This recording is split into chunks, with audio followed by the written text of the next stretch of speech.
I'd like to talk to you a few minutes about the SFMA, the Selective Functional Movement Assessment. Now, you can probably look in the movement book or even find on the internet the 7 top-tier movement patterns that we look at. And a lot of people think if they just do those 7 patterns that they're doing the SFMA. Actually, you're not. You went through the front door, but you're not even close to the living room yet because we've got to make a lot of decisions based on these movement patterns. Now, we might have a neck pattern, a shoulder pattern, a spine pattern, bending forward, backward, rotation, squat, whatever. Don't think about the patterns right now. Think about the distribution of the way the patterns can go.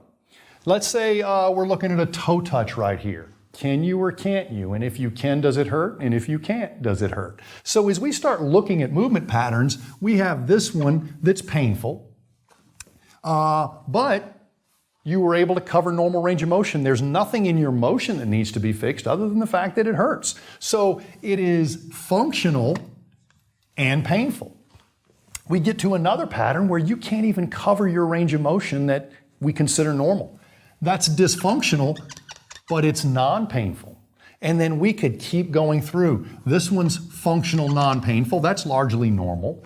This one's dysfunctional and painful. And if we started looking at these movements like bending forward, bending backward, squatting, reaching back, turning to the left, we would immediately get this neat little distribution. Why is that important? Because it doesn't take long in rehabilitation research to see that we should all be very aware of regional interdependence. And that's where one part of a body not functioning the way it should can actually put an unnecessary load on another part of the body that then becomes symptomatic. It's very easy for clinicians to chase the pain and chase the symptomatic pattern. Why? Because we've got a client or a patient there sitting there saying, but it's my knee, but it's my knee. I know. And I'm going to look at your hip and I'm going to look at your ankle and I'm going to look at the way your spine moves to make sure it's only your knee. And if I do see complicating factors, we're going to see if they have any relevance to what's going on in your knee. I see the same problem with somebody saying, it hurts when I forward bend, but I want to see you stand on one foot. What's that got to do? This is what hurts, not that. However, if you can stand on this foot for 10 seconds and can't even get on this foot for 3, maybe your balance on this foot has a contributing factor to your pain and forward bending. Let's say it doesn't. I can easily do something to help your balance here. Because you didn't have poor balance because you were in pain here. You just had poor balance. So I can take the same knowledge that I would do to help you with balance on this side if that were your major problem, do a little balance retraining for a few seconds, juice your balance on this side. I know it's not going to stay. I know by the time you get to the parking lot, it'll be gone. But if I can get you to about 10 seconds of balance on this side, we can revisit those patterns that are both dysfunctional and provocative for pain and see if that makes a difference. And that's how to really prove if one of these things is complicating one of these things. Can we do it in less top-tier patterns? I wouldn't advise it. I tell people the same thing about the movement screen or the Y-balance test or the SFMA. If we could do this in less moves, we would. We know time is valuable to everybody, but what's more important to us is we want to be effective. We know if you're effective at finding movement problems, you're going to get more efficient getting through this. So if you've been doing the SFMA for 2 years, it comes right out. It is done automatically. It's part of your standard operating procedure. If you're new to the model, it seems like we spend more time evaluating than treating. We don't. But on that first day, a large chunk of time is more about aiming than shooting, and hopefully we miss less than we would without a tool like this. Now, we've got those top tier patterns. We see all the things we don't even need to look at. Okay, so these are not even problems. But I've got a dysfunction right here, and I've got a pain provocation right here.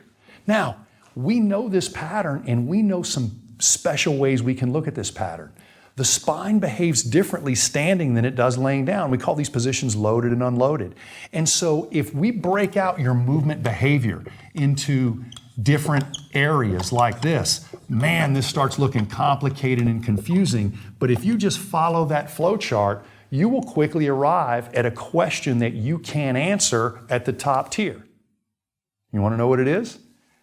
If this is dysfunctional and painful, or if this is dysfunctional and non-painful, it doesn't really matter. If I break that out, I still don't know if it's dysfunctional because it's a mobility problem or a motor control problem. You think you know? A lot of times when we take you off your feet, say in a forward bend where you can't get all the way down to your toes, and put you in a long sitting position, sort of like that, you can touch your toes, yet standing up you can't. What changed? Your spine still has a load on it, but your hips don't. Your movement pattern just changed because you changed the orientation of your body. Now you're going to see this distribution if you look for it. Some people are going to have a consistent limitation in this position or that position. That's pretty much a mobility problem. Regardless of your body position, we don't see that changing. Whereas if you're here standing, but you're there sitting, what looked like a mobility problem on your feet just became a motor control problem because all the available range of motion I need from your spine and your hips and your calves and everything was available by changing your posture, which means that's inconsistent with what we saw on your feet, which means we play these two movements against each other and say the motion is available as long as the load is reduced. The load goes up, the motion is no longer available. So you're using things inappropriately, like maybe your posterior chain muscles sort of not weight shifting right in that forward bend. So doing a top tier and treating out based on that means, you're 50-50, wrong. I'm not saying you can't change movement. You won't even know why. Because up here, you're just guessing on the anatomy that could be compromising the range of motion or the balance or the motor control. Take time to do the breakouts because if you were to know these top tiers and the distributions you have, there's only 4. We can have functional, non-painful, functional, painful, dysfunctional, painful, dysfunctional, non-painful. What do we exploit? And what goes largely unchecked with most of the people we work with, mentor, and train is they just let this stuff go. If it's dysfunctional but it's not painful, they don't even follow it. They're not even aware of it. Heck, I can do treatment on this thing, this stiff hip, this stiff ankle that's not even part of your symptom very, very quickly without worrying about exacerbating symptoms. And then I can recheck one of these painful patterns and see, did I modulate that? Did I change it or not? If I didn't, then I just proved that this dysfunction may not have any relevance on your symptoms today. But if something changed, either 100% or 50%, then this dysfunctional non-painful pattern became a sign, not a symptom. And how often in musculoskeletal medicine do we get swayed by symptoms, not clinical signs? I'm telling you, when you're standing there with your physician talking about the way your heart feels, you want as many signs and symptoms because there's a lot of things that can give you chest pain. A few of those things are completely different and maybe even more important than the other. So we're going to look at a lot of other things as well. In movement, oh man, we're largely driven by symptoms and it's time not to do that anymore. So when you've got the top tier, you came through the front door of a completely different movement perspective. But if you stop there, let's just call it entertainment value only. You've got to run these breakouts and you've got to look at the left and right side independently and you've got to look at the body loaded and unloaded. And if you'll look how we do that distribution, it's exactly what you have figured out on your own. If we said, prove to me the forward bend limitation isn't hamstrings or is low back or isn't low back and is hamstrings, and you'd know these breakouts in long sitting, in leg raising, and you could easily sort of put the crosshairs on the body part that's limiting. And many times we'll break one of these patterns out and find no limitation whatsoever. Well, that means we don't have a mobility problem. We've got a motor control problem. Timing, sequence, coordination, synergy of the way you use your body. So even though you've got all the parts in the available motion, you cannot produce the pattern. What pattern? Fundamental patterns that you use in every activity. And some of the same fundamental patterns you use to teach yourself to walk the very first time. When we created the SFMA perspective, there's 2 different perspectives. One, distribute standing patterns into 4 categories.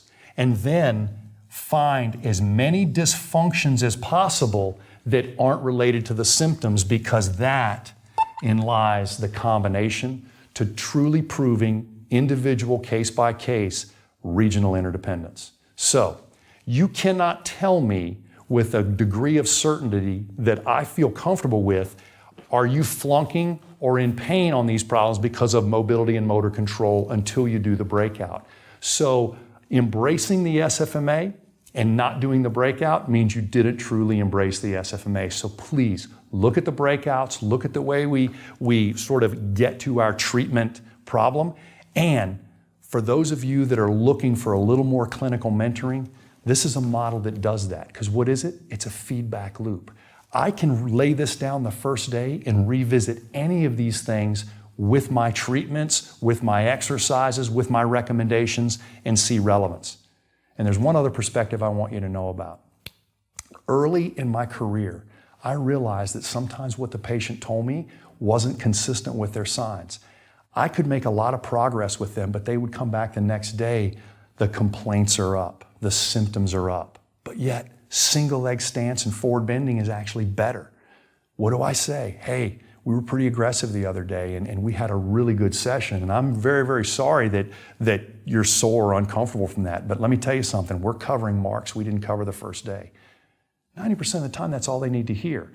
My investment and my discomfort is yielding great dividends on movement. And usually within 2 or 3 days, these people retain the movement, but the symptoms diminish. What about the flip side of that? They come in, give you a big old bear hug, baked you a tray of cookies. Their movements are worse, their balance is worse, 2 other patterns got worse, okay?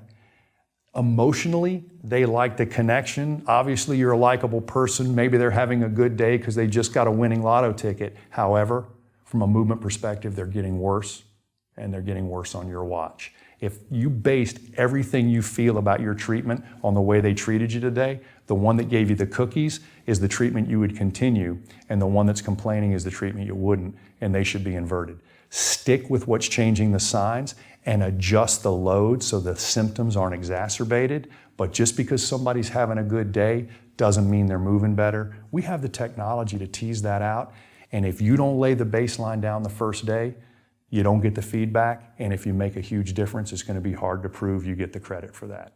So look a little bit deeper into the SFMA, realize it's one of the perspectives that's really changed the way we look at rehabilitation, but it lines right up with everything research is telling us. We need to do more head-to-toe movement assessment, movement analysis, and we definitely, if we're looking at injury recurrence and people coming back for rehab because it's incomplete, it's because we're leaving this on the table.